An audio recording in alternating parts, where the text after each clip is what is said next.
वंदनीय संत सम्राट कबीर साहेब, संविधान के निर्माता परम पूज्य बुद्धि सत्य बाबा साहब भीमराव अम्बेडकर जी, मेरे हृदय मंदिर के आराध्य पूजनीय गुरुदेव जी, मंच पर आए हुए हमारे मेहमान, हमारे पूज्य कुसंग, उन सभी के चरणों में मेरा त्रैवार वंदन।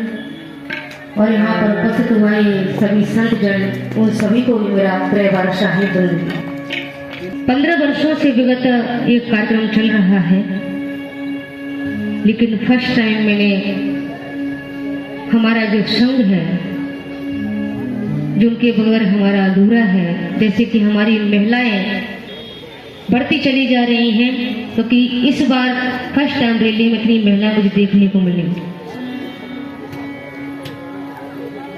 तो मुझे लगता है कि शायद, क्योंकि अगर हमारी माताएं जाग जाएंगी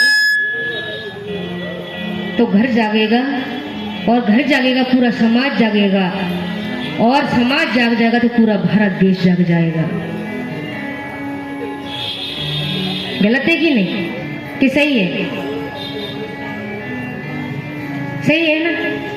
तो कितना आप लोगों के क्या होता है कि जब बच्चे गलती करते हैं ना, तो दोष माता पिता को होता है, इनको संस्कार माता पिता से नहीं मिले।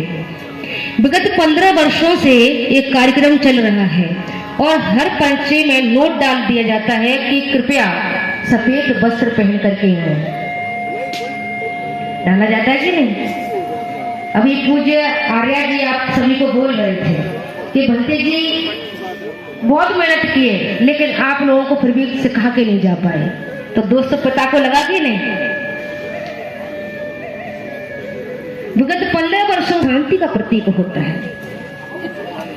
आप पहन के देखिए भाट वस्त्र को, और आप कोई मेकअप मत कीजिए, आपके चेहरे पर ग्लो अपने आप आ जाएगा। ये सही कह रहा हूं मैं।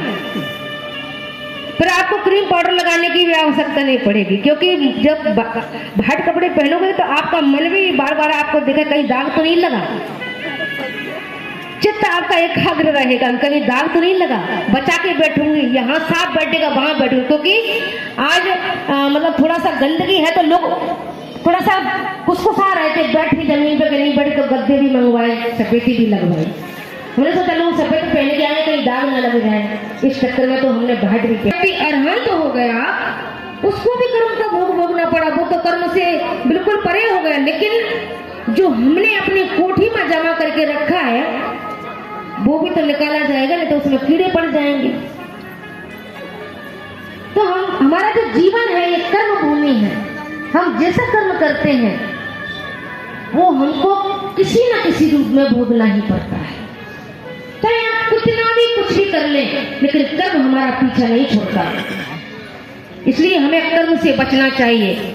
कर्म हमारी वाणी से होते हैं, हमारे चित्त से होते हैं, हमारे व्यवहार से होते हैं, हमारे आचरण से होते हैं। तो हमें सजग होना चाहिए हर क्षण। अगर हम वास्तविक रूप से अपना कल्याण चाहते हैं, या मुक्ति चाहते हैं, या दुख से मुक्ति चाहते हैं, तो हमको सजग होना पड़ेगा। अभी हम होशी में जीता है, कई प्रकार के नशे करते हैं, लेकिन एक नशे में हम भी जी रहे हैं। किसी को रूप का नशा होता है, किसी को पद का नशा होता है, किसी को ज्ञान का नशा होता है, कभी किसी को कृषि का नशा हो जाता है। कोई कोई तो उसी में सुख पा लेते हैं कि मेरा घर सबसे अच्छा है,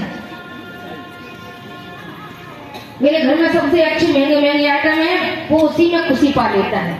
लेकिन क्या ये सारी चीजों को आवश्यकता नहीं पड़ती, क्योंकि आवश्यकता है लेकिन जो उपयोग के लिए है। लेकिन जिनकी आवश्यकता ही नहीं, हमारे जीवन में ऐसी भी कई वस्तुएं हमारे घर में पड़ी हुई होती हैं जो सालों सालों यूज नहीं होती।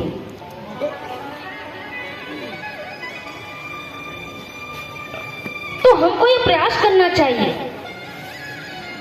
क्योंकि अगर हमारी माताएं बहनें आगे आ गई ना, तो हमारा पूरा भारत देश जो आज जकड़ा हुआ है जिस गुलामी में, चाहे तो अंधविश्वास की गुलामी समझ, और आपके ग्वालियर में तो हमारी माता सावित्री फुले टीम काम कर ही रही है, कर ही नहीं। उन्होंने हर साल एक प्रोग्राम कराते हैं करवा चौथ का व्रत छोड़ने वाला, प्रयास कर रहे हैं वो बहुत अच्छे से।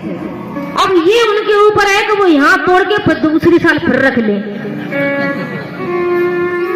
क्योंकि अड़ोसी पड़ोसी की कहते ही है तूने काय को बंद कर दो, इतने सालन से करके आए छोड़ते थोड़े ही है, उल्टो हो जाएगा।